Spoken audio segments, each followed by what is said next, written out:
नमस्ते। भारत के इतिहास के संभावित प्रश्नों की श्रृंखला में पुनः आपका स्वागत है। इसके पहले ऑलरेडी हमने इसमें 11 लेक्चर कवर किया हुआ है और 11 लेक्चर में मैंने अभी तक उसमें करीब 206 या 7 क्वेश्चन कवर करवा चुका हूँ। और भारत के इतिहास के कालक्रम में अगर देखें उसमें तो हम अब तक उसमें गुप्त कंप्लीट हो चुका है एक प्रकार से। और उसके बाद फिर अब गुप्तोत्तर वाला जो फेज है हमें वहाँ प्रश्न देखने हैं। और उसको थोड़ा सा अगर बेसिक समझे, अगर मान लो हम, तो भारत के इतिहास की जो क्रोनोलॉजी है उसमें अब तक हम गुप्त काल तक पहुंच चुके हैं। और गुप्त काल का मतलब एक प्रकार से अगर देखा जाए तो लगभग 300 ईस्वी के आसपास से जो है 600 ईस्वी के आसपास तक का जो फेज है वो गुप्त काल से संबंधित है। उसमें हमने उसके राजनीतिक और आर्थिक और साथ में उनकी सामाजिक और जो सांस्कृतिक उससे संबंधित प्रश्न काफी कवर किए हैं। अब उसके बाद हमें जो है अगला जो फेज होता है इतिहास का, जो अगला खंड है, जिनको हम कहते हैं गुप्तोत्तर काल।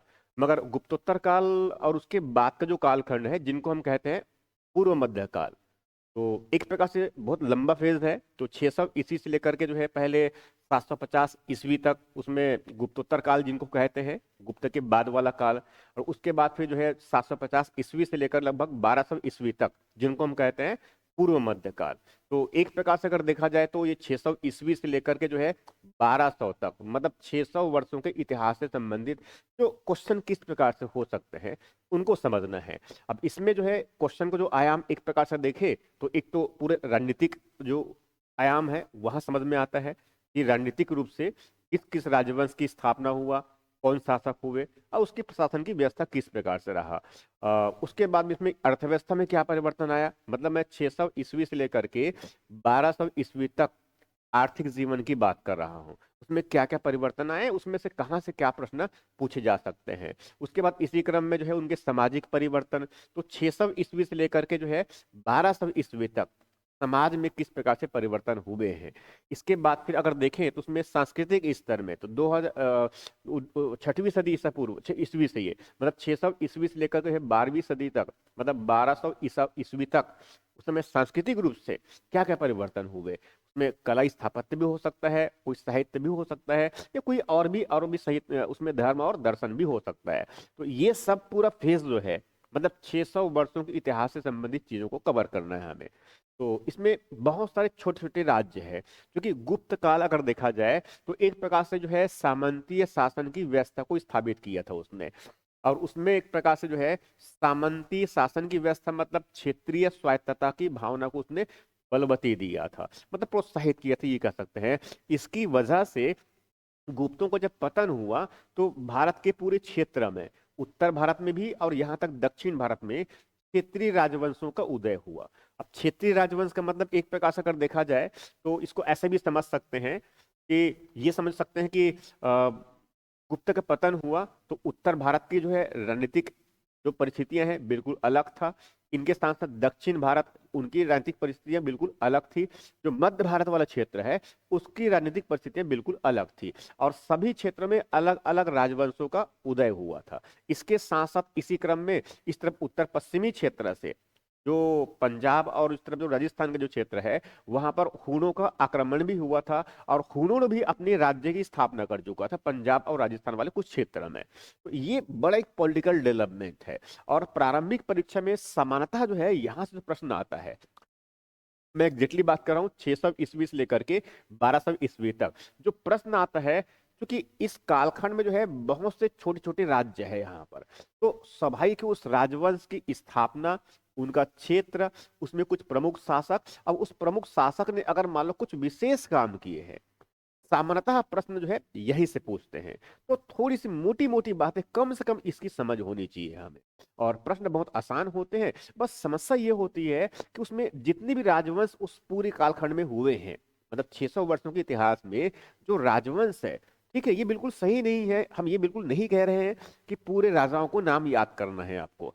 मगर हाँ, कुछ जो प्रमुख राजवंश है उसमें कुछ प्रमुख शासक और उनका जो क्षेत्र या उनके कुछ कार्य, उनकी राजधानियां क्या रही है, ये हमें देखने की आवश्यकता है। कोई भी एग्जाम दे, चाहे यूपीएससी हो चाहे पीएससी या कोई भी एग्जाम हो, तो इसी बात को ध्यान में रख करके मैंने इसमें 600 बीसी से लेकर 600 ईस्वी से लेकर के 1200 ईस्वी तक जितनी भी राजवंश है, चाहे उत्तर भारत के जो राजवंश हो, चाहे वह मध्य भारत के राजवंश हो, चाहे वह दक्षिण भारत के राजवंश हो, मैक्सिमम राजवंश को मैंने इसमें लेने का प्रयास किया हुआ है। तो इसमें अभी तो ठीक है, इसमें करीब 20-22 क्वेश्चन करीब है इसमें। इसके बाद में जो है, जो इसमें और भी लेक्चर जो होंगे, तो उसमें जो है मैंने बहुत सारे क्वेश्चन इस पूरे 12 जो 600 वर्षों का इतिहास है उसमें से अगर कहीं से भी कोई प्रश्न पूछते हैं पीएससी में, तो हम उनको कवर कर सकें।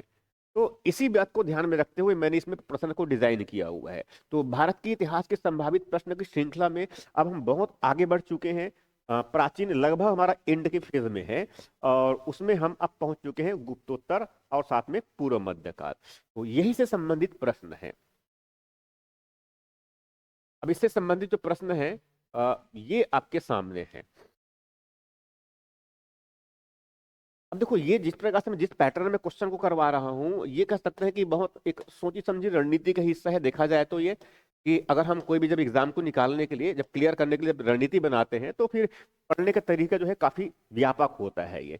तो उसमें राजवंश और राजा सबको याद करना होता है, कुछ बातों को समझना होता है, बेसिक चीजों को। तो उसी बात को समझते हुए जितनी भी राजवंश है, और पर्टिकुलर जो है 600 ईस्वी से लेकर के जो है जो 1200 ईस्वी तक जो सब राजवंश हुए उसके संबंधित प्रश्न है। अब जैसे प्रश्न ये आपके सामने है, लगभग 630 ईस्वी में नर्मदा नदी पर, नर्मदा नदी तट पर, एक्चुअली कह सकते हैं इनको, नर्मदा नदी तट पर सम्राट हर्ष के दक्षिणावर्ती अग्रगमन निम्नलिखित में से किसने रोका। मतलब ये प्रश्न ये पूछ रहे हैं हमसे कि एक्चुअल में जो है उसको ऐसा समझे, भारत उत्तर भारत में जो है जब गुप्त का पतन हुआ, गुप्त राजवंश का जब पतन हुआ, तो लगभग जो कह सकते हैं कि 6वीं सदी के एंड में, 6वीं सदी के अंत में, यहाँ जो हरियाणा में जो थानेश्वर है, हरियाणा में जो थानेश्वर है, उस थानेश्वर में पुष्यभूति वंश की स्थापना हुआ। इनको कहते हैं पुष्यभूति वंश। प्रभाकर वर्धन था, उसने इस वंश की स्थापना किया था। पुष्यभूति, थानेश्वर, हरियाणा क्षेत्र में। और इसी के साथ में इस तरफ जो है जो कन्नौज क्षेत्र है, यहाँ पर कन्नौज में जो है एक मौखरी वंश की स्थापना हुआ था। किसान वर्मन करके थे इनमें से, उसने मौखरी वंश की स्थापना किया था। इसी समय यहाँ पर जो है बंगाल में जो है एक शशांक करके जो है एक शासक था, जिन्होंने गौड़ वंश की स्थापना किया था बंगाल में। इसके समकालीन, इसके समकालीन दक्षिण में बहुत शक्तिशाली शासक हुआ करते थे। दक्षिण में बड़े शक्तिशाली शासक थे जिनको कहते हैं बादामी के चालुक्य, बादामी के चालुक्य वंश। ये समकालीन की बात कर रहा हूं मैं, कंटेम्प्रेरी की बात कर रहा हूं मैं ये। हालांकि दक्षिण में इस तरफ और अगर आगे बढ़ेंगे तो इस तरफ उस समय जो है पल्लव वंश हुआ था। पल्लव वंश, पल्लव वंश की स्थापना बिल्कुल दक्षिण में कांची में हुआ था एक्चुअल में ये। मतलब मुख्य रूप से की बात कहे हैं ये। हालांकि बीच में और भी के क्षेत्रीय राजवंश है। थानेश्वर वंश, थानेश्वर में जो पुष्यभूति वंश है, इसमें एक बहुत शक्तिशाली शासक थे हर्ष, जिनको हर्षवर्धन भी कहते हैं, जिनके दरबार में बाण भट्ट रहते हैं। उसमें मयूर, वो भी कवि है, वो रहते हैं। इसके ही दरबार में जो है उसमें हेनसांग 7वीं सदी में भारत पहुंचा था। इसके समकालीन अगर देखें तो इस तरफ दक्षिण भारत में जो है जो बादामी के चालुक्य वंश के शासक हुआ करते थे, इसमें पहले तो पुलकेशिन प्रथम हुए थे, बाद में फिर इसी क्रम में आगे कई शासक हुए। उसमें एक पुलकेशिन द्वितीय, ये पुलकेशिन द्वितीय हुआ थे। और ये पुलकेशिन द्वितीय उसी समय की बात कर रहा हूं जिस समय छत्तीसगढ़ में जो है सिरपुर के जो पांडु वंश है, उसमें महाश्रीगुप्त बलार्जुन शासन के बिल्कुल अंतिम फेज में है। और दक्षिण जो बस्तर वाला क्षेत्र है, वहां पर जो नल वंश के जो शासक थे, वहां बिलास्तुंग हुआ करते थे। मैं उसी फेज की बात कर रहा हूं। तो उसी समय जो है ये दक्षिण के जो शासक थे, जिनको कह रहे पुलकेशिन द्वितीय, ये दक्षिण में अपने बड़ा राज्य को विस्तार कर रखा है। और वैसे जो हिस्सा जो थानेश्वर के शासक है, जो कह रहा हूं हर्ष, वो दक्षिण की तरफ अपने राज्य का विस्तार करने का प्रयास किया है। तो इसी क्रम में कह रहे हैं कि पुलकेशिन द्वितीय जो है वो एक्चुअल में दोनों को आमना सामना यहाँ पर जो है जो नर्मदा नदी का जो तट है वहां पर हुआ था। तो एक प्रकार से कह सकते हैं कि थानेश्वर हर्ष को जो है दक्षिण की तरफ आने से रोकने का काम किसने किया? पुलकेशिन द्वितीय। और ये यही पुलकेशिन द्वितीय है जिसका एक रवि कीर्ति दरबारी कवि था, उसके एहोल अभिलेख में जानकारी मिलता है कि उसने इस तरफ जो दक्षिण कोसल के जो शासक है, जिनको हम कहते हैं महाश्रीगुप्त बलार्जुन, और साथ में जो नल शासक है यहाँ पर, जिनको कहते हैं विलास तुंग, उनको भी अपना आधीनता स्वीकार किया है। तो पुलकेशिन द्वितीय और इस तरफ जो हर्ष है, दोनों के बीच में एक संघर्ष हुआ था, जिनको कहते हैं नर्मदा नदी के तट में युद्ध, 630 ईस्वी के आसपास में। तो दक्षिण की तरफ आने से कौन रोक दिया? पुलकेशिन प्रथम। इन्होंने ये जो है, इसने बादामी के चालुक्य वंश की स्थापना किया था, इन्होंने नहीं रोका था। पुलकेशिन द्वितीय है इस वंश के बहुत शक्तिशाली शासक कहते हैं। इनके दरबार में जो है रवि कीर्ति एक बहुत महत्वपूर्ण उनके राजकवि हुआ करते थे, और उसके एक प्रशंसा में पुलकेशिन द्वितीय जिन जिन क्षेत्रों को जीता उसकी प्रशंसा में उसने एक अभिलेख लिखा, जिनको हम कहते हैं एहोल अभिलेख। तो एहोल अभिलेख जो है रवि कीर्ति ने लिखा हुआ है इस पुलकेशिन द्वितीय की प्रशंसा में। और पुलकेशिन द्वितीय के ही समकालीन, उनके समकालीन ही जो है उस तरफ हर्ष में, जो थानेश्वर के जो पुष्यभूति वंश है वो शासन करते हैं, शासक हर्ष। इनके ही दरबार में बाणभट्ट है, जिनकी रचना कादम्बरी है, प्लस में हर्षचरित यहाँ भी है। मयूर भी उसके एक महत्वपूर्ण दरबारी कवि हुआ करते थे, हेनसांग भी इसके दरबार में थे। तो हमें ये सब बातों को समझना है। तो उत्तर कौन सा आएगा हमारा? बी। और रही बात विक्रमादित्य, ये इसी वंश का शासक था, बादामी के चालुक्य वंश का। विक्रमादित्य द्वितीय भी इसी वंश का शासक था, मगर इन्होंने उसको रोकने का काम नहीं किया है। उत्तर कौन सा आया? बी। अगला प्रश्न,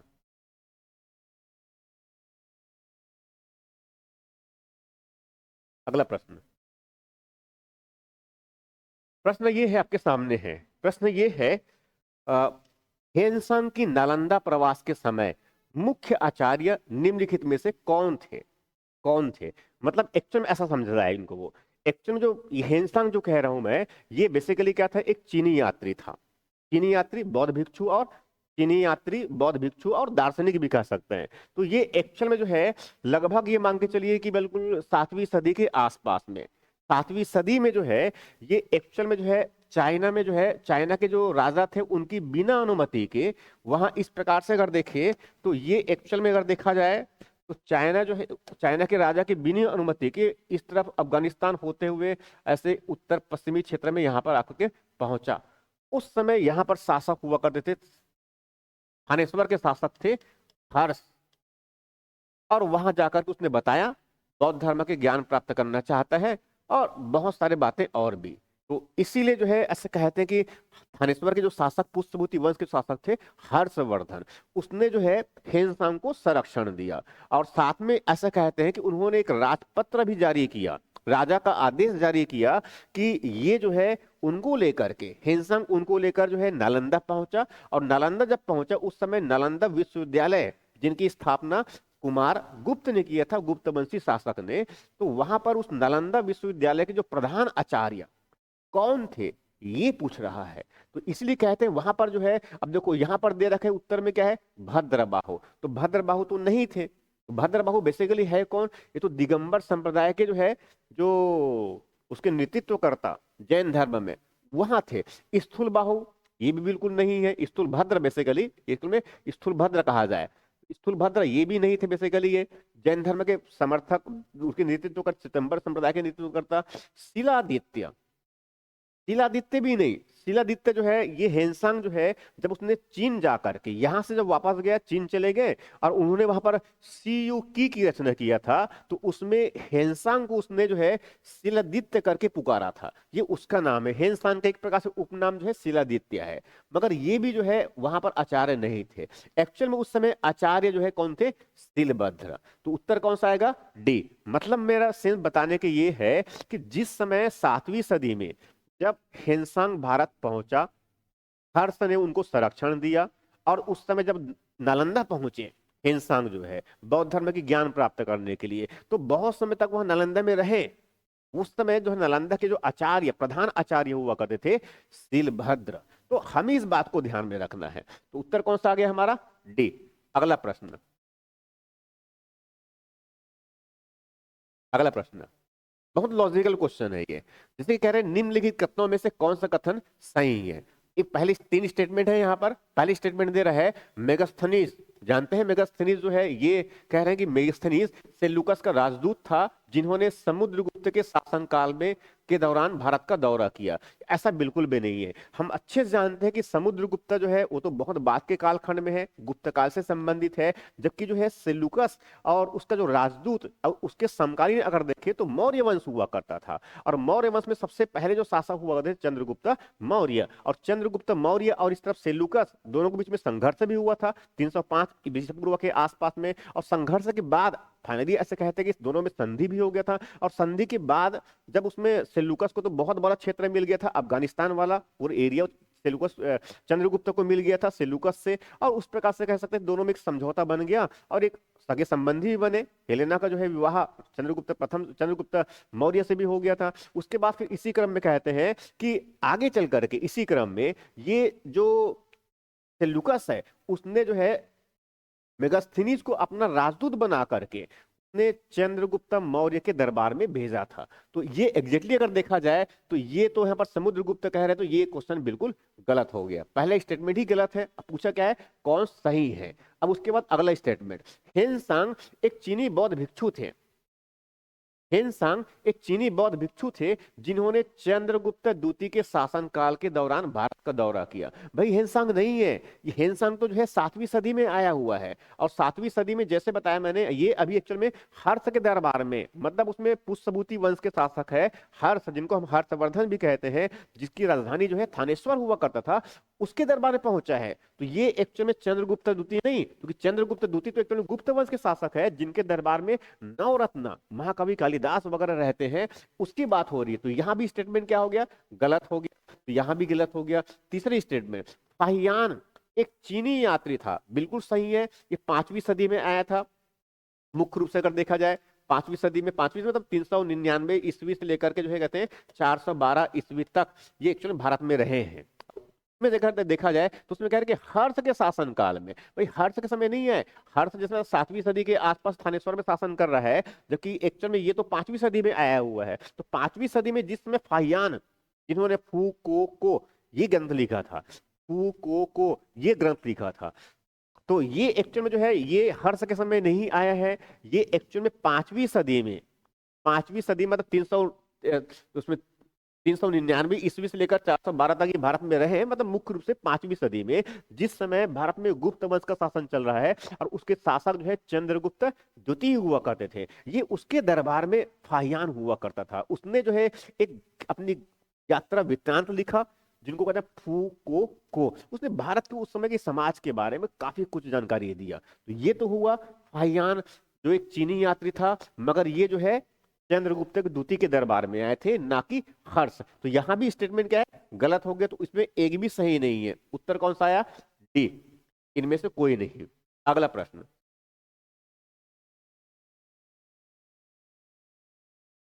प्राचीन भारत के राजवंश एवं प्राचीन भारत के राजवंश, उसकी राजधानी और उसके शासक से संबंधित निम्नलिखित युगों में से कौन सुमेलित नहीं है। देखो पीएससी में प्रश्न पूछने का एक ऐसा पैटर्न रहा है, इसीलिए मैंने एक साथ जो बेसिक कम से कम छोटे छोटे राजवंश है, और छोटे में नहीं कुछ तो बहुत बड़े शासक भी इसमें, तो उसमें कम से कम उसका क्षेत्र वगैरह, उसकी राजधानी और कुछ प्रमुख शासक जानकारी में होना चाहिए। जैसे यहाँ पर क्या दे रखा है, मैत्रक, मैत्रक वंश जो है, तो मैत्रक वंश, मैत्रक राजवंश। अब इसको भारत में अगर ऐसा देखेंगे, अगर मान लो जैसे मैत्रक है तो मैत्रक यहाँ पर हुआ करता था, ये मैत्रक राज्य यहाँ पर हुआ था, मैत्रक वंश कहते हैं। वल्लभी उनकी राजधानी था, ये बिल्कुल सही है। उसके एक प्रमुख शासक हुआ करते थे, सरदार कह सकते हैं, भट्टार का। तो एक प्रकार से गुप्तों का जब पतन हो रहा था तो उसके कई क्षेत्र यहाँ पर मैत्रक ने अधिकार कर लिया। तो ये तो उसके शासक कौन हो गए, भट्टार का, बिल्कुल सही है। इसी क्रम में कह रहे पुष्यभूति, पुष्यभूति मतलब थानेश्वर की बात करें तो यहाँ पर पुष्यभूति, ये थानेश्वर वाला क्षेत्र है। और यहाँ पर जो है पुष्यभूति वंश की स्थापना किया था प्रभाकर वर्धन ने, पहले शासक जो है बड़े शक्तिशाली थे, और उसने हुणों का दमन भी किया था और बहुत सारे काम किए थे, जिनकी राजधानी क्या था, थानेश्वर हुआ करता था। इसके महत्वपूर्ण शासक आगे में प्रभाकर वर्धन के बाद फिर राज्यवर्धन, अवंती वर्धन, उसके बाद फिर हर्षवर्धन, ये कह सकते हैं अंतिम शासक इस पुष्यभूति वंश का। तो वहां पर थानेश्वर उनका राजधानी हुआ करता था, ये बिल्कुल सही है। अगला जो है मौखरी, मौखरी जो है यहाँ पर कन्नौज में, कन्नौज में एक प्रकार से अगर कहा जाए, कन्नौज में जो है ईशान देव पहले शासक हुए थे, उसके बाद फिर बहुत सारे शासक हुए, सर्वदेव, सर्ववर्मा इसे बहुत महत्वपूर्ण शासक हुए, और सर्ववर्मा की पुत्री जिनका नाम वाष्टा देवी, उनका विवाह जो है छत्तीसगढ़ में, जो इस तरफ जो पांडु सिरपुर के पांडु वंशी शासक थे हर्षगुप्त त्रिकलिंगाधिपति उपाधि धारण किया था, उनके साथ में हुआ था, जिनका बेटा जो है महाशिवगुप्त बलार्जुन था। ये उसी मौखरी की बात कर रहा हूं मैं। तो मौखरी वंश का जो है मुख्य राजधानी अगर देखें तो वहां जो है कन्नौज हुआ करता था। अब इसके बाद पूर्व शासक जो है ईशान वर्मा हुआ करता था, ये बिल्कुल सही है। उसके बाद फिर जो है इसमें अगला दे रखा है, ऊपर के तीनों तो बिल्कुल सही है, इसका मतलब ऑप्शन में डी आने वाला है। मगर फिर भी देख लेते हैं कि गलत क्यों है। जैसे यहाँ पर जो है गौड़ वंश, तो गौड़ वंश एक्चुअल में कहां पर, ये बंगाल में इस समय गौड़ वंश हुआ करते थे, गौड़ वंश। और गौड़ वंश के शासक एक हुआ करते थे शशांक। गौड़ वंश के शासक हुआ करते थे शशांक, और शशांक जो है शैव धर्म के उपासक थे, बौद्ध धर्म से बहुत ईर्ष्या करते थे। इसी वजह से उन्होंने जो भगवान बुद्ध को, जो बोधि वृक्ष जहां पर भगवान बुद्ध ने ज्ञान प्राप्त किया था, उस बोधि वृक्ष को भी कटवा दिया था उसने। उसकी राजधानी जो है कर्ण सुकर्ण हुआ करते थे बंगाल में, बिल्कुल सही है। मगर उसके शासक गोपाल नहीं थे। गोपाल एक्चुअल में जो है वो पाल वंश का शासक था, जो गौड़ वंश के पतन के बाद में जो है बंगाल में पाल वंश की स्थापना हुआ था, उसके संस्थापक गोपाल हुआ करते थे। जबकि इसमें गौड़ वंश के शासक कौन हो गया, इसमें शशांक। तो ये एक्चुअल में जो है अगर देखें तो डी ऑप्शन क्या है हमारा, गलत है। देखो प्रश्न पूछने के ऐसे भी तरीके हो सकते हैं, तो सीजीपीएससी के पैटर्न में जो है ध्यान रखना है, तो हमें इस तरह की कुछ चीजों को भी ध्यान लेकर चलना चाहिए। तो उत्तर कौन सा आ गया, डी। अगला प्रश्न,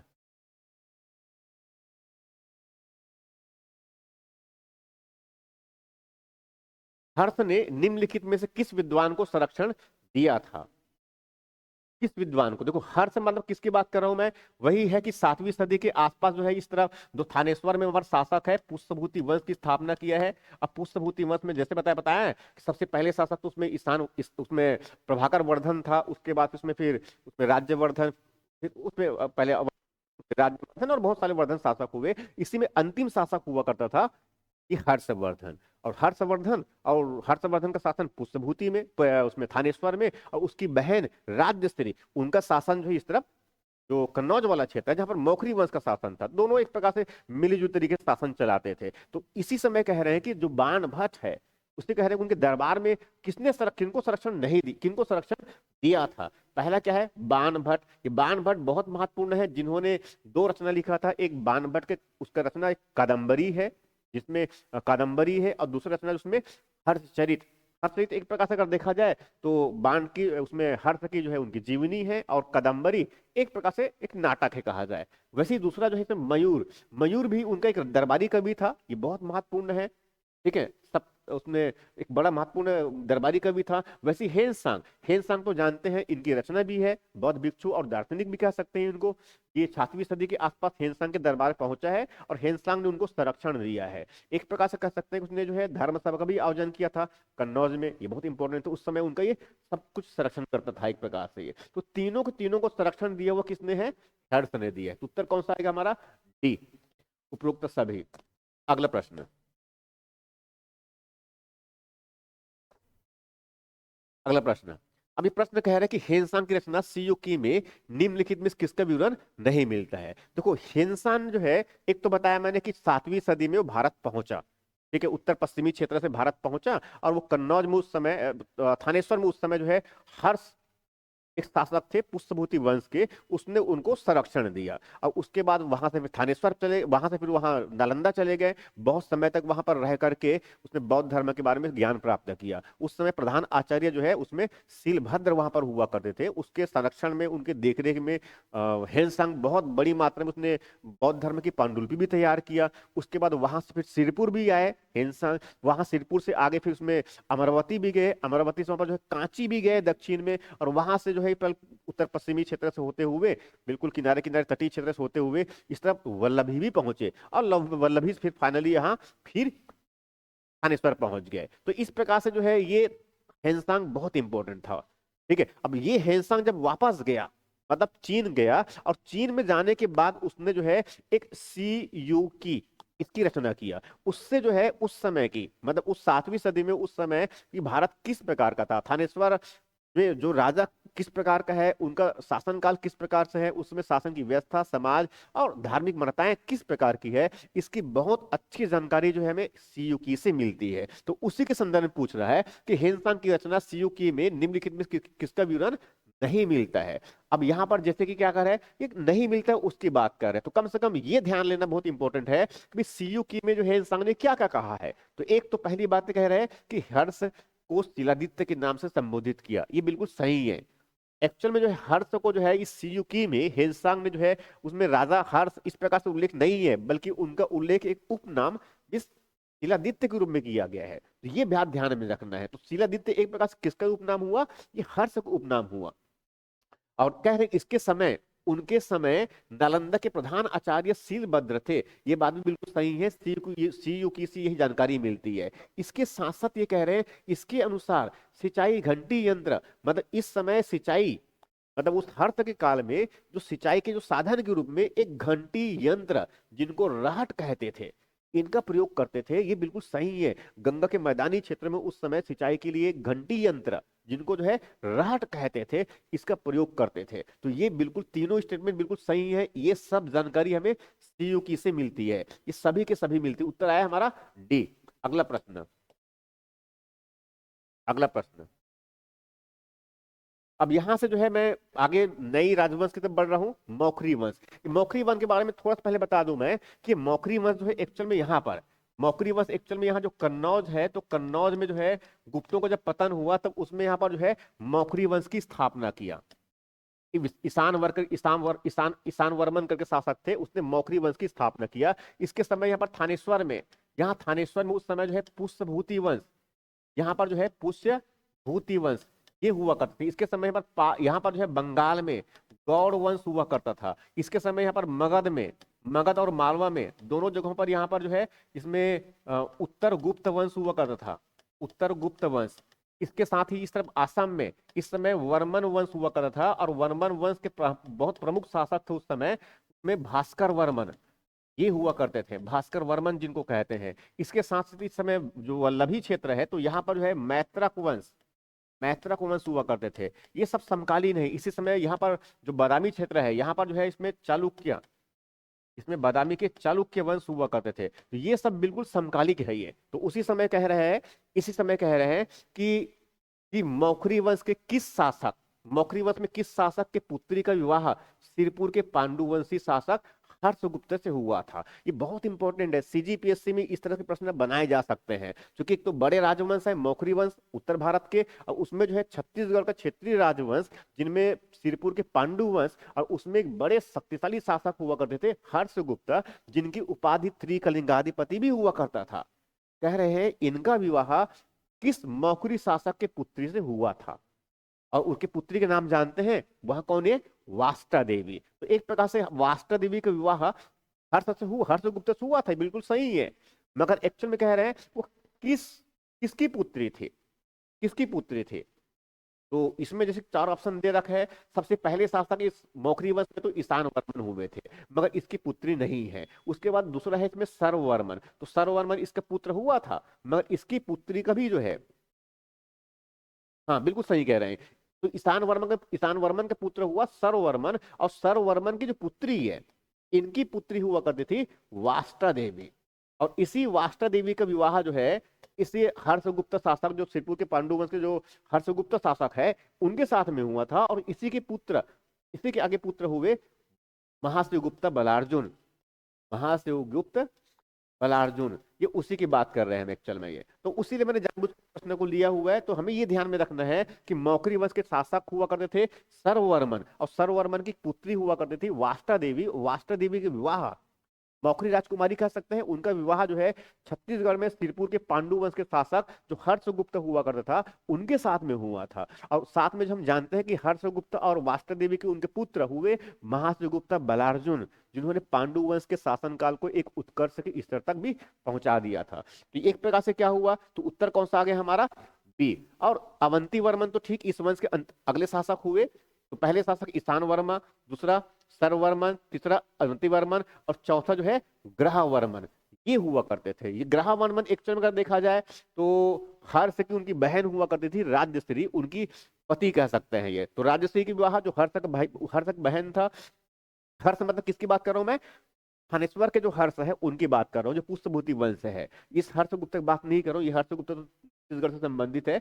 तो जो इस तरफ जो यहाँ पर थानेश्वर के जो शासक थे हर्ष, उनकी बहन राजश्री का विवाह ग्रहवर्मन के साथ में हुआ था। बहुत इंपॉर्टेंट है। तो उत्तर कौन सा आएगा हमारा इसमें, बी। अगला प्रश्न,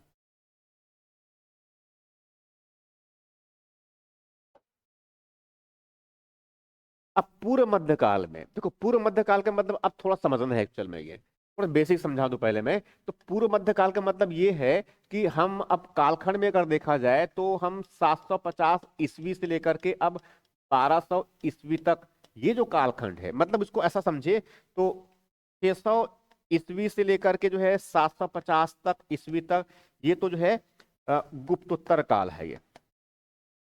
और इसके पहले इधर 300 ईस्वी से लेकर के जो है इस तरफ 600 ईस्वी तक, ये गुप्त काल हो गया। फिर गुप्तोत्तर काल 750 तक, और 750 ईस्वी से लेकर के आगे जो है 1200 ईस्वी तक, ये जो फेज है जिनको कहते हैं पूर्व मध्यकाल, जिनको कहते हैं पूर्व मध्यकाल। अब पूर्व मध्यकाल इसी समय, अब हम इस कालखंड में पहुंच गए हैं। तो हम अभी इस कालखंड में पहुंच गए हैं। यहाँ 600 बीसी से लेकर 750 तक, जैसे बताया मैंने, यहाँ क्षेत्रीय राजवंश था, यहाँ पर जो है बादामी के चालुक्य थे, यहाँ पर थानेश्वर में पुष्यभूति वंश थे, कन्नौज में मौखरी हुआ करते थे। इस तरफ यहाँ पर बंगाल में जो है गौड़ वंश हुआ करता था। यहाँ पर जो वल्लभी क्षेत्र है मैत्रक वंश हुआ करता था। और बिल्कुल दक्षिण में यहाँ पर जो है पल्लव वंश हुआ करते थे। तो ये एक्चुअल में 600 से लेकर 750 तक की स्थिति है। और यहीं पर जो है लगभग ये जो महिष्मती या जिनको त्रिपुरी वाला क्षेत्र है, वहां पर जो है कलचुरी वंश की भी स्थापना हुआ था। और इस समय छत्तीसगढ़ में अगर देखें तो बस्तर क्षेत्र में तो नल वंश चल रहा है, और यहाँ पर पहले सरपुरी वंश थे, अब उसके स्थान पर आगे त्रिपुर के पांडु वंश, ये इस वाले फेज में। मगर अब यहाँ समय आगे बढ़ चुका है। और इसके साथ में यहाँ पर असम वाला क्षेत्र है, उसमें जो है वर्मन वंश, भास्कर वर्मन उसमें प्रमुख शासक हुआ करते थे। ये असम वाला क्षेत्र जिनको उस समय कामरूप राज्य कहते थे। ठीक है, अब वहां से 750 से हम 1200 ईस्वी पहुंच गए हैं। तो यहाँ पर जो है अब एक प्रकार से राजनीतिक परिस्थितियां जो है बदल चुकी है। अब यहाँ पर जो है थानेश्वर नहीं रहा है, बल्कि थानेश्वर तो है, मगर वहां पर जो है ये पुष्यभूति वंश था वो नहीं है, बल्कि यहाँ पर अब उसमें गायकवाड़ वंश, मतलब ओवरऑल में अगर कहा जाए अब इसमें, तो इस 750 वाले फेज में, इस राजनीतिक फेज में अगर देखें तो यहाँ पर अगर देखा जाए तो यहाँ पर एक तो गायकवाड़, या पहले तो गायकवाड़ नहीं, उसको पहले ऐसा कहा जाए कि यहाँ जो है, इसको थोड़ा सा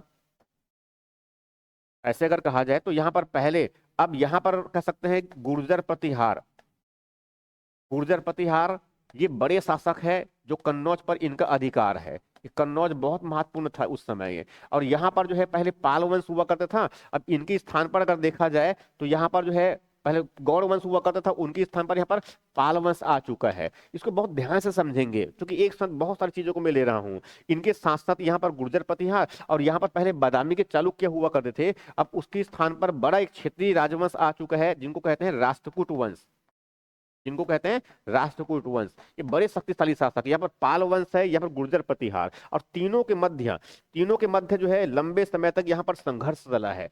तीनों के मध्य लंबे समय तक इस कन्नौज पर अधिकार करने के लिए संघर्ष चला है, जिनको कहते हैं त्रिगुटीय त्रिगुटीय संघर्ष। और कहते हैं कि लगभग 200 सालों तक, 200 वर्षों तक ये पूरा संघर्ष चलता रहा है तीनों के मध्य। तो संघर्ष किस किस के मध्य चलता रहा है, गुर्जर प्रतिहार वंश और पाल वंश और राष्ट्रकूट वंश। ये बड़े शक्तिशाली शासक रहे तीनों, लगातार आपस में कन्नौज पर अधिकार करने के लिए संघर्ष करते रहे। फाइनली ऐसे कहते हैं इस त्रिगुटीय संघर्ष में, त्रिपक्षीय संघर्ष में जो है इस गुर्जर प्रतिहार वंश की जीत हुआ था एक प्रकार से। तो ये एक्चुअल में प्रश्न इसी से संबंधित है। अब हमें समझना है, देखो ये मैंने एक बेसिक डायग्राम बताया, मैंने बेसिक उस समय का जो कंटेम्प्रेरी फेस है इतिहास को, देखो इतिहास को समझने के लिए उस समय समकालीन कौन कौन से शासक और उसके राज्य क्षेत्र कहाँ पर शासक कौन है, ये जानना बहुत इंपॉर्टेंट है। नहीं तो फिर इसको राजवंश आगे पीछे वो सब कंफ्यूज करता है। तो एक्चुअल में अगर समझना है हमें इतिहास को सही क्रम में, तो राजनीतिक इतिहास कैसा है कि पहले कौन सा राजवंश, उसके समकालीन कौन सा राजवंश, उस समय शासक कौन है, और उसके समय किसी और दूसरे राजवंश में शासक कौन है, ये जानना बेहद महत्वपूर्ण है।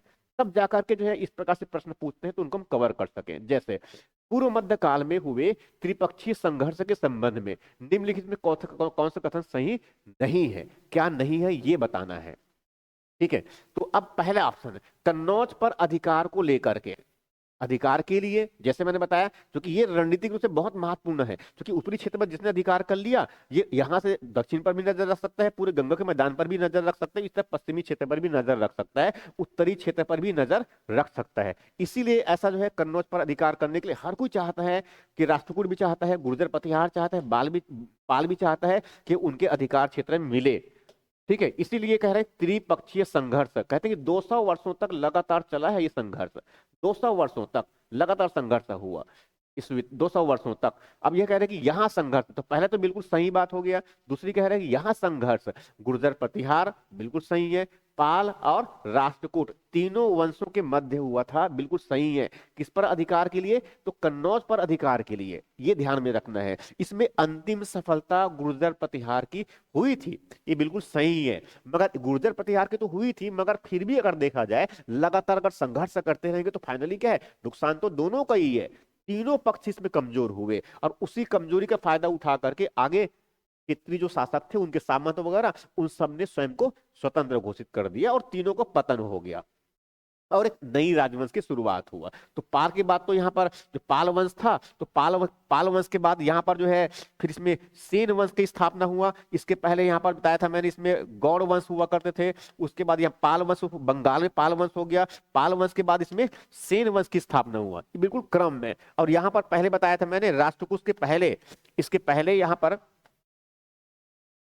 राष्ट्रकूट के पहले यहाँ पर बादामी के चालुक्य वंश हुआ करते थे, बादामी के चालुक्य वंश हुआ करते थे। और चालुक्य के बाद यहाँ पर राष्ट्रकूट आया। अब राष्ट्रकूट का जब समापन होगा, यहाँ पर राष्ट्रकूट का समापन होगा, तब उसमें कई छोटे छोटे राज्य बन जाएंगे। एक तो यहाँ पर चालुक्य के शासक आ जाएगा, उसमें में गुजरात के चालुक्य सोलंकी वंश कहते हैं वो आ जाएगा। और यहाँ पर चोलों का उद्गम हो जाएगा, चोल उसमें बड़े शक्तिशाली हो जाएंगे। तो ये तीनों स्टेटमेंट बिल्कुल सही है, मतलब इसमें से एक भी ऐसा नहीं है जो गलत है। तो उत्तर कौन सा आया हमारा?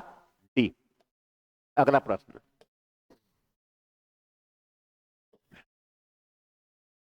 अगला प्रश्न, पूर्व मध्यकालीन राजवंश और उसके शासक, उसी की बात करूं कि पूर्व मध्यकालीन मतलब दिमाग में बिल्कुल क्लियर कर रखना है कि अब हम जो है 750 ईस्वी से लेकर के जो है 1200 ईस्वी तक की चीजों को देख रहे हैं। इस समय की इसी फेज की बात कर रहा हूं मैं। अब इस समय जो है कह रहे हैं कि इसमें राजवंश गुर्जर प्रतिहार, इसके एक शासक दे रखा है वत्सराज, पूछा है कौन सुमिलित नहीं है। तो ये प्रमुख कुछ शासक को नाम ध्यान रखने हैं। अब तो जैसे मैंने बताया कि यहाँ पर जो है थानेश्वर में पुष्पभूति वंश है, पहले समाप्त तो हो चुके हैं। अब उसके स्थान पर यहाँ पर कन्नौज वाला क्षेत्र में, अब यहाँ पर कन्नौज क्षेत्र अगर देखें तो कन्नौज पर अधिकार अगर देखा जाए तो कन्नौज पर अधिकार किसका है? तो गुर्जर प्रतिहार का है। और गुर्जर प्रतिहार के बहुत कई शासक है उसमें, मगर एक बड़े महत्वपूर्ण शासक थे उसमें वत्सराज, त्रिपक्षीय संघर्ष में बहुत बड़ा भूमिका निर्वहन किया था। ये बिल्कुल सही है। पाल पाल वंश की स्थापना जो है, इस तरह मैंने बताया कि वहां जो है बंगाल में हुआ था। उस पाल वंश की स्थापना तो वैसे तो ठीक है गोपाल ने किया था, पाल वंश की स्थापना बौद्ध धर्म के अनुयायी गोपाल ने किया था। इसी में बहुत महत्वपूर्ण शासक हुए थे धर्मपाल, जिन्होंने जो है विक्रमशील की उपाधि धारण किया था। और उसने विक्रमशील की उपाधि धारण किया था। और उसने जो है विक्रमशिला, जो बौद्ध धर्म के शिक्षा केंद्र है, उनकी स्थापना बिहार के भागलपुर डिस्ट्रिक्ट में किया था। ये बहुत महत्वपूर्ण थे, बौद्ध धर्म के संरक्षक थे, ये बिल्कुल सही है। उसके बाद इसी क्रम में कह रहे हैं राष्ट्रकूट, राष्ट्रकूट वंश, तो यहाँ पर जो है ये राष्ट्रकूट वंश हो गया। यहाँ पर राष्ट्रकूट था और यहाँ पर पाल था और यहाँ पर गुर्जर प्रतिहार, ये तीनों के मध्य ही संघर्ष हुआ था। तो उसमें बड़े शक्तिशाली शासक कौन थे? गुर्जर प्रतिहार के वत्सराज थे, पाल के जो है धर्मपाल थे, और राष्ट्रकूट वंश के ध्रुव शासक। राष्ट्रकूट वंश की स्थापना जो है, वैसे तो राष्ट्रकूट वंश की स्थापना जो है दंती दुर्ग ने किया था। पाल वंश की स्थापना जो है उसमें गोपाल ने किया था। गुर्जर प्रतिहार की स्थापना जो है नागभट्ट प्रथम ने किया था। ये तीनों की तीनों सही है। तो कम से कम हमें इतनी बातें ध्यान में रखना है कि हाँ, कुछ प्रमुख शासकों को ध्यान में रख लेना है। तो यहाँ तीनों सही है, तो उत्तर आएगा डी, इनमें से कोई नहीं। देखो प्रश्न पूछते जो है इस तरह से, तो उसमें प्रश्न पूछने का तरीका होता है कि भाई अगर वो क्षेत्रीय राजवंश, छोटा राजवंश है, तो बहुत ज्यादा नहीं पूछेगा। मगर हाँ, उसमें कोई राजधानी पूछ देगा, उसके प्रमुख शासक उनको पूछ देगा, वो किस क्षेत्र में वो राज्य हुआ करते थे उनको पूछ देगा। तो प्रश्न पूछने के ये सब तरीका होता है। अगला प्रश्न,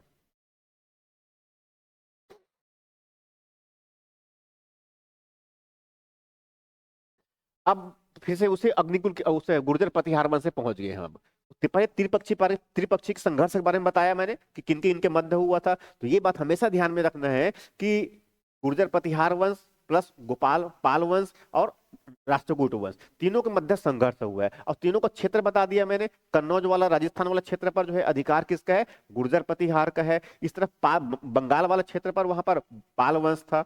और इस तरफ जो महाराष्ट्र वाला क्षेत्र है जिनको हम मान खेत खेत कहते हैं, उसके उस पर वहां पर जो है राज्य उसमें राष्ट्रकूट वंश का हुआ करता था। अब उसी में से एक के बारे में पूछ रहा है, गुर्जर प्रतिहार वंश से संबंधित निम्नलिखित कथनों में से कौन सा सही नहीं है।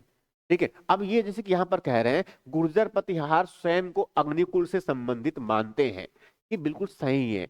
एक्चुअल में ऐसा समझा जाए, ये गुर्जर प्रतिहार बेसिकली स्वयं को जो है राजपूत कहते थे।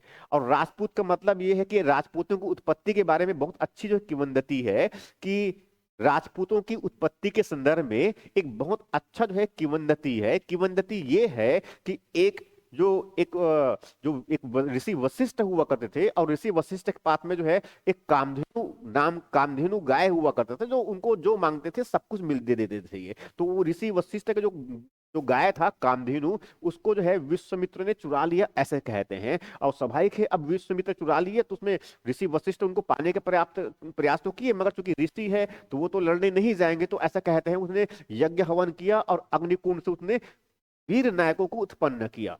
और वही वीर नायक जो है विश्वामित्र से जो कामधेनु जो लेकर चले गए थे उनको वापस ला करके उसने ऋषि वशिष्ठ को दिया। तो उसी वीर नायक के जो वंशज हुए उसी कहते हैं राजपूत। इस प्रकार से किंवदंती है। तो उसी अग्निकुल से उत्पन्न हुए हैं राजपूत, और उसी की एक शाखा गुर्जर प्रतिहार, ये स्वयं को ऐसे मानते हैं, इसीलिए कहते हैं गुर्जर प्रतिहार स्वयं को अग्निकुल से संबंधित मानते हैं। तो ये तो बिल्कुल सही है। उसके बाद कह रहे हैं इस वंश के वास्तविक संस्थापक नागभट्ट प्रथम है बेसिकली, जिसने कन्नौज पर अधिकार किया था। ये बिल्कुल सही कह रहे हैं, ये बिल्कुल सही कह रहे हैं। तो हमें कम से कम इतनी बातें तो ध्यान में रखना है कि गुर्जर प्रतिहार की स्थापना, एक तो राजधानी उनका कन्नौज मुख्य रूप से, इनका राज्य क्षेत्र जो पश्चिमी यूपी और जो राजस्थान का जो क्षेत्र है उस पर अधिकार था इनका। इसमें सबसे पहले संस्थापक था इसमें नागभट्ट प्रथम। इसके बाद इसी में एक बहुत महत्वपूर्ण शासक बताया मैंने इसमें, और इसमें एक महत्वपूर्ण शासक बताया था मैंने वत्सराज। इसी में मिहिर कुल करके भी एक बहुत महत्वपूर्ण शासक हुए थे। तो इतनी बातें बस जानना है कम से कम हमें। तो ये तो हुआ कन्नौज पर अधिकार के लिए, बिल्कुल सही है। उसके बाद कह रहे इस वंश के प्रतापी शासक मिहिर भोज, बहुत इंपॉर्टेंट शासक। एक मिहिर कुल जो है वो गौड़वंशी शासक हुआ करता था। मिहिर भोज जो है इस तरफ गुर्जर प्रतिहार के शासक है। और एक राजा भोज, जिनको राजा भोज और गंगू तेली वाली जो कहावतें चलती है, वो जो है उस तरफ जो मालवा में जो परमार वंश था उसके संस्थाप उसके उसके शासक थे ये। तो हमें ध्यान में रखना है ये। तो मिहिर भोज इस वंश के बहुत शक्तिशाली शासक थे, जिसने वराह वराह और प्रभास की उपाधि धारण किया था। ये बिल्कुल सही है, एग्जाम में कई बार पूछा हुआ है कि किस शासक ने वराह और प्रभास की उपाधि धारण किया था। तो ध्यान रखना है मिहिर भोज, जो एक्चुअल में जो है गुर्जर प्रतिहार वंश के शासक है। तो ये तीनों स्टेटमेंट सही है। उत्तर कौन सा आ गया हमारा, डी। अगला प्रश्न, अब पहुंच गए हम लोग पाल वंश में। और पाल वंश के बारे में बता चुका हूं कि पाल वंश के मतलब मैं कहाँ की बात करूंगा, मैं बंगाल की बात कर रहा हूं। तो यहाँ पर पाल वंश है, और पाल वंश से पहले यहाँ पर जो है गौड़ वंश हुआ करता था, जिनके शासक जो शशांक हुआ करते थे। और पाल वंश का जब पतन होगा तब यहाँ पर जो है इसी बंगाल में जो है सेन वंश की स्थापना हुआ। सेन वंश का सामंत सेन ने किया था। पाल वंश की स्थापना जो है गोपाल ने किया था। और गौड़ वंश में तो शशांक ही बहुत शक्तिशाली शासक थे ये। इस प्रकार से अब इसके समकालीन यहाँ पर कन्नौज में जो है गायकवाड़ वंश चल रहा है। यहाँ पर पहले गुर्जर प्रतिहार चल रहा था। अब गुर्जर प्रतिहार के बाद फिर आगे चल करके जो इसमें गायकवाड़ भी आएगा। और यहाँ पर जो है राष्ट्रकूट शासन चल रहा है। और यहाँ दक्षिण में जो यहाँ पर जो है पल्लव चल रहा है। ये समझना है इस प्रकार से हमें ये। तो इसी तीनों के मध्य यहाँ पर संघर्ष हुआ है कन्नौज को लेकर के। तो उसमें एक बड़ा खिलाड़ी कौन है इसमें, पाल वंश है। गोपाल पहले शासक है, आगे चलकर उसमें जो है और भी शासक है। धर्मपाल बहुत महत्वपूर्ण शासक है, महिपाल बहुत महत्वपूर्ण शासक है, रामपाल भी बहुत महत्वपूर्ण शासक, वो सब पाल वंश का है।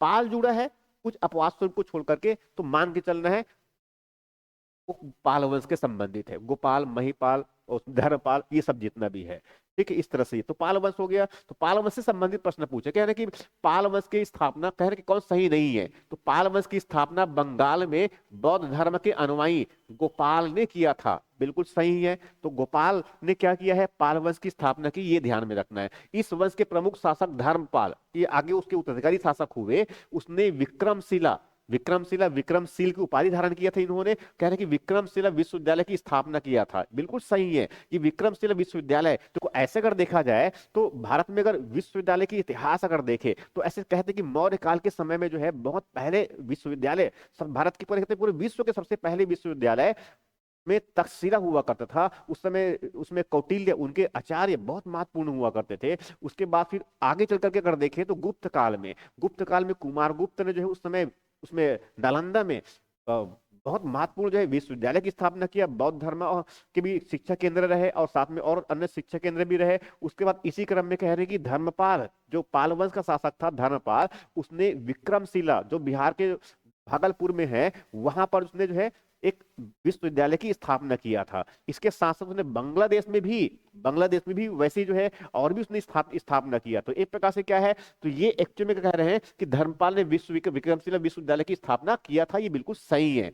इसी कह रहे हैं, इसी वंश के पतन के पश्चात, मतलब इस पाल वंश के पतन के बाद,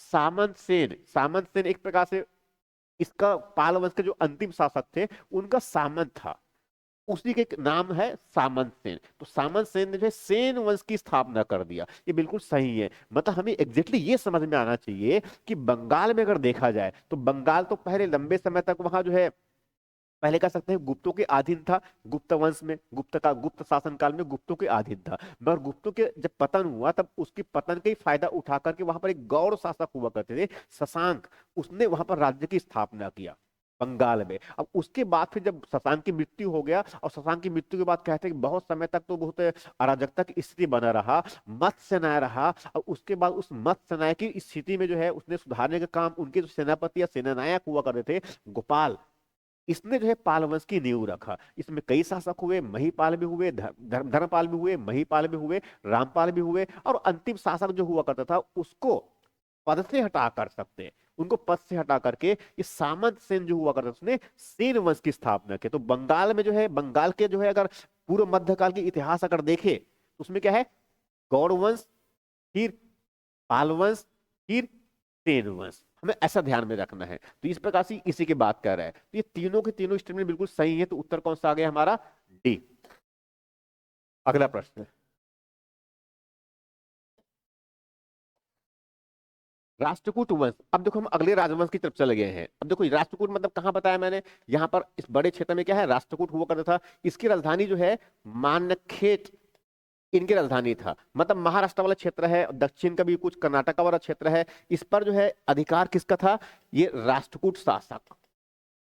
शासक। इसके समकालीन जैसे बताया मैंने, यहाँ पर कौन है, इसमें गुर्जर प्रतिहार है, ये गुर्जर प्रतिहार बताया मैंने यहाँ पर है। और यहाँ पर कौन सा है, तो यहाँ पर पाल वंश है।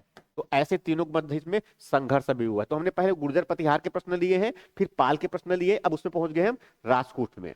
इस तरह से ये तो अब इसी कह रहे हैं कि राष्ट्रकूट वंश की स्थापना मानखेट, मानखेट है बेसिकली, मानखेट में दंती दुर्ग ने किया था, ये बिल्कुल सही कह रहे हैं।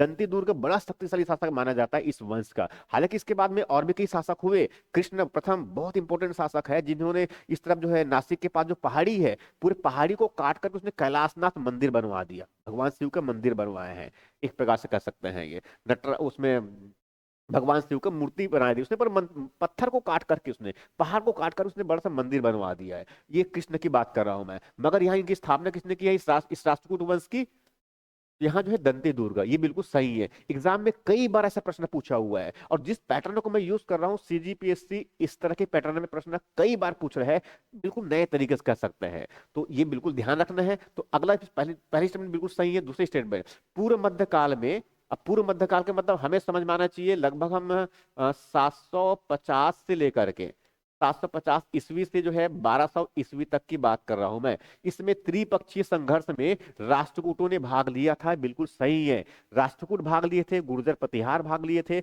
और उस तरफ जो पाल वंश के शासक थे उन्होंने भाग दिया था, बिल्कुल सही है। इस वंश के प्रसिद्ध शासक कृष्ण प्रथम ने एलोरा की पहाड़ी में, जिनको हम कहते हैं अजंता और एलोरा, जो महाराष्ट्र वाला क्षेत्र है, तो उसमें एलोरा वाला क्षेत्र है, वहां पर इन्होंने जो है पूरी पहाड़ी को काट करके जो है कैलाश मंदिर बनवाया था। कैलाश मंदिर जो है बहुत महत्वपूर्ण मंदिर माना जाता है। ठीक है, कैलाश मंदिर जो है बहुत महत्वपूर्ण मंदिर माना जाता है। तो इनके एक शासक हुआ करते थे राष्ट्रकूट वंश के कृष्ण प्रथम, और कृष्ण प्रथम ने जो है एलोरा का जो पहाड़ी है उनको काटकर उसने जो है एक कैलाश मंदिर की स्थापना किया था। बहुत इंपॉर्टेंट है, तीनों की स्टेटमेंट बिल्कुल सही है, तो उत्तर आएगा हमारा इसमें डी। इनमें से एक भी ऐसा नहीं है जो गलत है। अब उसके बाद आगे बढ़ गए, अगला प्रश्न। अब अगला प्रश्न जो है, अब देखिए यहां पर मैंने अभी तक जो है 3 सेगमेंट बताया, मैंने 3 राजवंश की बात किया था। ठीक है, एक तो मैंने बताया इसमें कि यहाँ देखो, इसको अगर अब बहुत अगर ध्यान से समझ रहे हैं तो इतिहास के हर एक सेगमेंट को लेते जा रहा हूं मैं। यहाँ पर पहले जो है पहले यहाँ पर कन्नौज वाले क्षेत्र में, यहाँ पर पहले बताया मैंने, यहाँ पर गुर्जर प्रतिहार हुआ करता था, गुर्जर प्रतिहार वंश था, ये हुआ करता था। इसी समय यहाँ पर जो है राष्ट्रकूट हुआ करता था, राष्ट्रकूट शासक हुआ करते थे, और यहाँ पर जो है पाल वंश हुआ करता था। तीनों के मध्य संघर्ष हुए थे, मगर अब ये समय बीत गया, इस समय बीत गया, मतलब इस राजवंश का कालक्रम खत्म हो गया, मतलब इसके राजा सब पतन हो गए। अब इसके स्थान पर अब नया आया, तो गुर्जर प्रतिहार के स्थान पर आगे, मतलब कन्नौज में अगर देखा जाए तो गुर्जर प्रतिहार के स्थान पर यहाँ पर कन्नौज वाले क्षेत्र में यहाँ पर जो है एक गाहकवाड़ वंश हुए, और गाहकवाड़ वंश में आगे चलकर बहुत महत्वपूर्ण शासक हुए, इसमें जो है जयचंद, जिनके शासक हुए थे जयचंद, ये बहुत महत्वपूर्ण शासक है जयचंद। और इसी जयचंद के दरबार में जो है पद्मावत के लेखक, पद्मावत के रचनाकार मालिक मोहम्मद जैसी हुआ करती थी, इनकी पुत्री संयोगिता ये हुआ करती थी। और इसके समय ही जो है जब गुर्जर प्रतिहार का पतन हुआ तो ये इधर इधर वो जो अजमेर वाला क्षेत्र है, तो अजमेर वाला क्षेत्र में यहाँ पर जो है चौहान वंश की स्थापना हुआ था, और इसी के बहुत शक्तिशाली शासक हुआ करते थे पृथ्वीराज चौहान। और पृथ्वीराज चौहान, अब इस तब जयचंद की पुत्री संयोगिता, दोनों में प्रेम संबंध हो गया, और उसके बाद पृथ्वीराज चौहान ऐसे कहते हैं उसने जयचंद की जो है पुत्री राजकुमारी संयोगिता को उसने भगाकर दिल्ली ले आया। दोनों के बीच में कह सकते हैं संघर्ष इसलिए होता था। ठीक है, इसके साथ साथ इस समय जिस समय सब कुछ चल रहा है, इसी समय यहाँ पर जो है इस तरफ उत्तर पश्चिमी क्षेत्र से यहाँ पर भारत पर हमला होना शुरू हो चुका है, और हमला करने वाले जो है पहले तो जो है कई शासक है, पहले तो कई शासक है, मगर समय बहुत आगे बढ़ चुका है, तो इसमें अब यहाँ पर जो है मोहम्मद गौरी 1191, 92 और 94, तो यही अब जो है पूरा घटनाक्रम चलने वाला है। तो इसमें तराइन का पहला युद्ध, तराइन का दूसरा युद्ध 1191 और 92 में, उसके बाद चंदावर का युद्ध 1194 में जयचंद वाला, तो ये सब पूरे घटनाक्रम चल रहा है। अब इसी में कह रहा है, अब इसी संबंधित, अब देखो पूरी स्टोरी यहाँ पर है, तो गुर्जर प्रतिहार का पतन हो गया तो गाहकवाड़ वंश आ गया कन्नौज वाले क्षेत्र में, और राजस्थान क्षेत्र पर कौन आया, चौहान वंश। मगर चौहान जो बड़े शक्तिशाली था, और चौहान में जैसे बताया पृथ्वीराज चौहान जो है वो बड़े शक्तिशाली थे, इसने जो है इस प्रकार से अगर देखे तो दिल्ली तक भी अपने राज्य का विस्तार कर लिया था। कन्नौज पर तो ठीक है, इधर वो गायकवाड़ का शासन बना रहा, मगर ये चौहान के शासक थे, ये पूरे बड़े क्षेत्र पर अधिकार कर लिया था। और चौहान का संघर्ष तो यहाँ पर आगे चल करके जो है, अब राष्ट्रकूट, अब इसका पतन हो गया है, तो अब यहाँ पर भी क्षेत्रीय राजवंश आ गया, मालवा में परमार वंश आ गया, बुंदेलखंड में यहाँ पर चंदेल वंश आ गया, यहाँ पर चंदेल आ गया। इनको फिर से अगर कर लिया जाए तो इसको अगर ऐसा समझे इनमें, तो यहाँ पर अब चौहान वंश आ गया, यहाँ पर जो है गायकवाड़ वंश आ गया, और यहाँ पर मालवा में जो है मालवा के परमार वंश आ गया, और यहाँ पर जो है बुंदेलखंड में जो है इस तरफ चंदेल वंश आ गया, और यहाँ पर जो है गुजरात में सोलंकी वंश आ गया उत्तरी क्षेत्र में। ये सब बड़ा परिवर्तन है, और यहीं पर फिर कलचुरी भी है, एमपी वाले क्षेत्र में यहाँ पर कलचुरी भी है बड़े। अब यहाँ पर छत्तीसगढ़ में क्या है, वहां भी कलचुरी स्थापित हो जाएगा, तो ये सब बड़ा डेवलपमेंट है। तो ये चौहान बड़े शक्तिशाली है, यहाँ तक दिल्ली तक उसने अधिकार कर रखा है। और उस समय तक यहाँ पर कश्मीर वाले क्षेत्र में, तो कश्मीर में यहाँ पर पहले जो है कारकोट वंश आएगा, कारकोट के बाद यहाँ पर जो है उत्पल वंश आएगा, उत्पल के बाद यहाँ पर जो है लोहार वंश, और इसी लोहार वंश के शासक थे हर्षदेव, और हर्षदेव के दरबार में जो है कलहन, एक दरबारी कवि हुआ करते थे। इसकी एक महत्वपूर्ण रचना है रासतरंगिणी, जो एग्जाम में जो है कई बार पूछा हुआ है, एग्जाम में कई बार पूछा हुआ है। इसमें कश्मीर का इतिहास मिलता है, और लोहार वंश के बाद फिर कश्मीर में जो है वहां पर इसमें हो गया तोमर वंश, यहां पर हुआ था तोमर वंश। तो ये क्रम ऐसा समझ लें। कश्मीर में अगर राजवंश भी अगर देखेंगे तो कश्मीर के राजवंश को अगर देखें, कश्मीर में जो है राजवंश, तो कश्मीर में जिनको कहते हैं हिंदू शाही वंश कहते हैं, तो कश्मीर में हिंदू शाही राजवंश के अंतर्गत ये कारकोट वंश पहले हुए, उसके बाद फिर उत्पल वंश हुए, उसके बाद फिर लोहार वंश हुए। और लोहार वंश की बहुत शक्तिशाली शासक हुआ करते थे हर्षदेव। उसमें कारकोट में बहुत शक्तिशाली शासक हुआ करते थे ललितादित्य मुक्तापिंड, जिन्होंने सूर्य मंदिर कश्मीर में, उसमें मार्तांड मंदिर का भी निर्माण करवाया। तो बहुत महत्वपूर्ण शासक थे। तो कारकोट, उत्पल और लोहार वंश, और लोहार वंश में एक बहुत महत्वपूर्ण शासक थे हर्षदेव, जिनके दरबार में कलहन हुआ करते थे, जिनकी रचना जो है राजतरंगिणी है, जिससे पूरी जम्मू कश्मीर की इतिहास की जानकारी मिलती है। इसके बाद फिर आगे जो है कश्मीर में शासक हुए थे तोमर वंश। इस तरह से तो ये एक्चुअल में कश्मीर में जो है हिंदू शाही राजवंश कहते हैं ये, जिनमें पूरे सभी क्रम है ये। उसके साथ समकालीन जो भारत है उसमें इस तरह के पूरे घटनाक्रम चल रहा है। अब उसी के बारे में पूछ रहा है ये। अब उसमें कन्नौज के जो गाहरवार वंश यहाँ की बताया मैंने, अब इसमें सबसे महत्वपूर्ण शासक मैंने बता दिया, इन उसमें जयचंद हुआ करता था। अब इसी से संबंधित है गुर्जर प्रतिहार के पतन के पश्चात चंद्रदेव, चंद्रदेव ये गुर्जर प्रतिहार के पहले शासक थे। चंद्रदेव ने कन्नौज और बनारस पर अधिकार करके, जैसे मैंने बताया कि इस क्षेत्र पर अधिकार करके इन्होंने क्या किया, एक गायकवाड़ वंश की स्थापना किया, गायकवाड़ वंश की स्थापना किया था इन्होंने। तो ये तो बिल्कुल सही है, ये बिल्कुल सही है, तो पहले स्टेटमेंट सही है। इस वंश के प्रमुख शासक जयचंद, जयचंद बताया मैंने, जिसकी पुत्री जो है राजकुमारी संयोगिता, जयचंद था जिसने पद्मावत के रचयिता, पद्मावत बहुत महत्वपूर्ण एक कह सकते हैं उपन्यास के रूप में कह सकते हैं, काव्य कह सकते हैं, जिसमें इस तरफ जो राजस्थान वाले क्षेत्र में जो शासक है राजा रतनशील और इस तरफ पद्मावती, दोनों की इसमें प्रेम कथा है ये कह सकते हैं। और मालिक मोहम्मद जायसी, रचिता मालिक मोहम्मद जायसी ने अवधी भाषा में कह सकते हैं, उनको अवधी भाषा में कहते हैं, अवधी भाषा में, तो उसने अवधी भाषा में लिखा है क्या है, पद्मावत लिखा हुआ है। शासक कौन है यहाँ पर, रचनाकार कौन है, मुस्लिम है, और भाषा किसकी है, इनकी अवधी है। और वहां पर किसके बारे में लिख रहा है, एक हिंदू शासक और उसकी शासिका, उनकी प्रेमिका के बारे में। तो ये बहुत इंटरेस्टिंग है, इसीलिए कह रहे हैं कि जयचंद जो प्रमुख शासक थे, जयचंद उसके उसके उसके प्रमुख शासक था जयचंद, जिसने पद्मावत की रचयिता मोहम्मद जायसी को उसने संरक्षण दिया था। बिल्कुल सही कह रहे हैं, बिल्कुल सही है। तो हमें ध्यान में क्या रखना है कि जयचंद भी ध्यान में रखना है, चंद्रदेव ने इस गुर्जर प्रतिहार वंश की स्थापना किया था, और जयचंद ने जो है इस तरह मालिक मोहम्मद जायसी को संरक्षण भी दे रखा है, जिनकी महत्वपूर्ण रचना क्या है, पद्मावत है, जो अवधी अवधी भाषा में कह सकते हैं। और उसमें राजा रतनशील रतन रतनमल का इधर राजस्थान में, और पद्मावती उनकी कहानी है। ये बिल्कुल सही है। इसके बाद अगले स्टेटमेंट कह रहे हैं 1194 में चंदावर के युद्ध, देखो 1194 बहुत इंपॉर्टेंट है, चंदावर के युद्ध। एक्चुअली में चंदावर के युद्ध से पहले दो और युद्ध जस्ट हुए थे, मान के चलो। 1191 में जो है एक तराइन का पहला युद्ध हुआ था, तराइन का जो है पहला युद्ध हुआ था। और ये तराइन का पहला युद्ध एक प्रकार से जो है तो मोहम्मद गौरी, जिनके दो सेनापति हुआ करते थे, एक बख्तियार खिलजी और दूसरा जो है कुतुबुद्दीन ऐबक, और उसके विरुद्ध जो है उसने भारत पर आक्रमण किया। तो उस समय भारत उस समय उनका सामना जो है पृथ्वीराज चौहान ने किया था। तो उसमें तो पृथ्वीराज चौहान जो है पहले उनको परास्त कर दिया, मगर तराइन का दूसरी युद्ध हुआ था 1192 में। तो तराइन के दूसरे युद्ध में जो है, तराइन के दूसरे युद्ध में सेकंड वार में जो है पृथ्वीराज चौहान हार गया, मारा गया कहते हैं ये। उसके बाद जब उसमें ये मोहम्मद गौरी जो है आगे बढ़ा, तो वहां पर यहां पर मिल गया उनको कौन, जयचंद।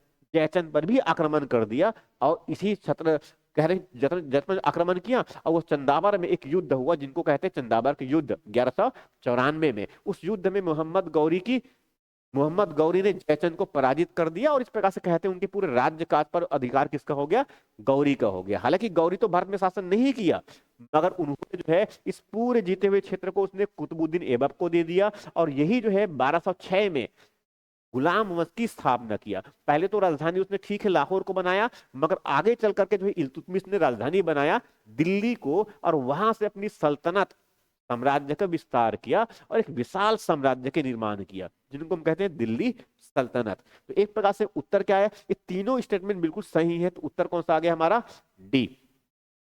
अब इसमें लास्ट क्वेश्चन, एक बस लास्ट क्वेश्चन बस कवर करना है इसमें मुझे, और यहां जो है चौहान वंश से संबंधित है। अभी जैसे बताया मैंने, चौहान वंश का मतलब कहां पर बात कर रहा हूं मैं, ये राजस्थान में अजमेर वाला क्षेत्र, जिसने आगे चल करके अपने विस्तार कहां तक कर लिया था, दिल्ली तक कर लिया था। और इसी में बहुत शक्तिशाली शासक थे, इसी में बहुत शक्तिशाली शासक थे पृथ्वीराज चौहान, ये बहुत मस्तशासक थे। और इसके इसके दरबार में जो चंद बरदाई, इनके दरबार में दरबारी कवि हुआ करते थे, जिनके बहुत महत्वपूर्ण रचना जो है वहां जो है पृथ्वीराज रासो, जो उनकी वीरता का बखान करता है, इसी के बारे में कह रहा है ये। अब प्रश्न इसी के बारे में, चौहान वंश से संबंधित निम्नलिखित कथनों में से कौन सा सही नहीं है। कह रहे कि चहमान नामक व्यक्ति ने इस वंश की स्थापना किया था, बिल्कुल सही है, बहुत बेसिक बात है, बिल्कुल। चौहान मान नामक व्यक्ति ने इस वंश की स्थापना किया था, बिल्कुल सही है। ये भी राजपूत है, ये बेसिकली राजपूतों की एक शाखा कह सकते हैं, ये राजपूत वंश से संबंधित है बेसिकली। उसके बाद कह रहे हैं पृथ्वीराज चौहान, पृथ्वीराज चौहान थर्ड भी कह देते हैं, मगर हमें सामान्य इसी के नाम से जानते हैं, पृथ्वीराज चौहान इस वंश के प्रसिद्ध शासक थे, जिसने प्रसिद्ध कवि चंद बरदाई को संरक्षण दिया था, बिल्कुल सही है। और यही चंद बरदाई है जिसकी एक महत्वपूर्ण रचना है परमार, अरे नहीं, पृथ्वीराज रासो, एक बहुत महत्वपूर्ण रचना है पृथ्वीराज रासो। और पृथ्वीराज रासो में जो है उसने पृथ्वीराज पृथ्वी इसमें ये जो पृथ्वीराज चौहान है उनकी वीरता का बखान किया है। तो एक प्रकार से क्या है, चंद बरदाई बहुत महत्वपूर्ण शासक है, हमें ये ध्यान में रखना है। अब उसी क्रम में कह रहे हैं अगली स्टेटमेंट, मतलब सी ऑप्शन, 1192 में तराइन की युद्ध में मोहम्मद गौरी ने पृथ्वीराज चौहान को पराजित किया। देखो, 1192 में तराइन का दूसरा युद्ध हुआ था, और 1191 में तराइन का पहला युद्ध हो गया। तो एक्चुअल में दूसरे युद्ध में, तराइन का दूसरा युद्ध हुआ था, उसमें पहले युद्ध में तो पृथ्वीराज चौहान जीत गया था, मगर दूसरे युद्ध में पृथ्वीराज चौहान मोहम्मद गौरी से हार गया और इस प्रकार से पराजित हुआ, उसी की बात कह रहे हैं। तो तीनों स्टेटमेंट बिल्कुल सही है, तो उत्तर कौन सा आ गया हमारा, डी। ये तो हो गया आज के जो ये है सेगमेंट में हमने जो भारत के इतिहास में जो प्रश्न लिए उससे संबंधित। अब इसके बाद जो है अगला सेगमेंट, अगला लेक्चर जब कवर करेंगे, तो इसमें बहुत सारे क्वेश्चन और पूर्व मध्यकाल से ही संबंधित है, जो उत्तर भारत के राजवंश है उससे संबंधित। अब इसके बाद फिर दक्षिण भारत के भी राजवंश है, जिसमें पूर्व मध्यकाल में जो है दक्षिण भारत के जो राजवंश है उसके बारे में भी काफी सारे प्रश्न हम कवर करेंगे। मतलब मैं एक्चुअल में जो है भारत के इतिहास के कोई भी सेगमेंट को छोड़ने नहीं चाहता, कि अगर मान लो आप इस लेक्चर को लगातार अगर देख रहे हैं तो पूरे भारत के इतिहास के हर सेगमेंट को हम कवर करें। तो एक्चुअली में पढ़ने का तरीका भी यही होता है कि जो हमारा सिलेबस दे रखा है, एग्जाम निकालने के लिए हमें पूरे सिलेबस को पढ़ना ही पड़ेगा, और बहुत ठीक तरीके से, सही तरीके से पढ़ने की आवश्यकता होगी, तब जाकर के हम दावा कर सकते हैं, हम खुद कॉन्फिडेंस हो सकते हैं, हम खुद कॉन्फिडेंट हो सकते हैं कि हमारा एग्जाम निकल सकता है। तो ये तो हो गया आज की हमारी क्लास। पढ़ते रहिए, सीजीपीएससी की परीक्षा बहुत पास आने वाला है, समय को जो है ध्यान में रखते हुए पढ़ते रहिए।